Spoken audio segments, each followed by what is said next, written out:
Alright, my dear subscribers, here you have an 18 inches original Tesla wheel, Tesla Aero Rim from a Tesla Model 3 installed on Tesla Model Y Juniper, and this is a dual motor all-wheel drive version which normally comes with this 19 cross-flow wheels. However, I am trying to understand whether for winter time I can remove the stock 19 inches rims and use the 18 inches rims with the higher profile rubber, considering that I want to keep my original lug nuts and offset and center bore within the specifications. However, this is the issue. I'm very glad that my neighbor was so kind and borrowed me his Model 3 wheel, because as you can see, the brake calipers, they do clear out, but there is a really teeny tiny distance left. It's not more than 4 millimeters at the very top of the brake caliper, and as well at the very bottom. And to demonstrate you better, I will grab this plastic tool, and then I will poke it in the hole in the narrowest place here, and I will show you with my light,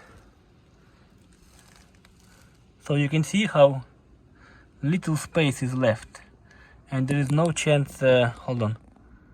Yeah, there is no chance this can be considered as a doable setup of rims.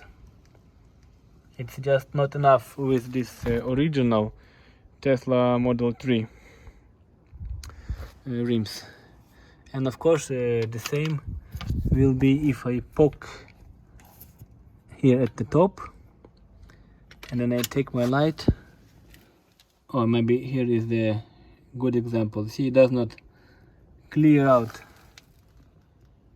much, so it's a really teeny tiny gap, which in my opinion is not a good option, unfortunately, even though I really wanted to use 18 inches wheels from Tesla with a higher profile, but this might be not doable, unfortunately. And the look is subjective. I was really going to use it even with the aero caps for the better efficiency in winter time, but this gap does not allow me to recommend this for you guys. And by the way, Tesla is using Brembo wheels, but almost no clearance left.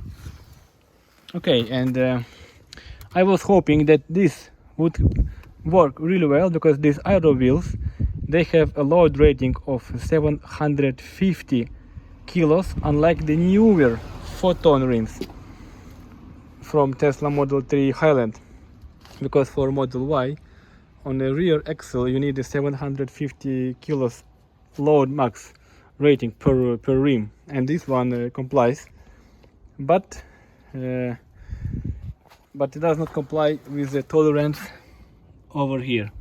Okay, that was basically all from me, and if you like the video, definitely smash like and subscribe to my channel Tesla Impressions. Bye.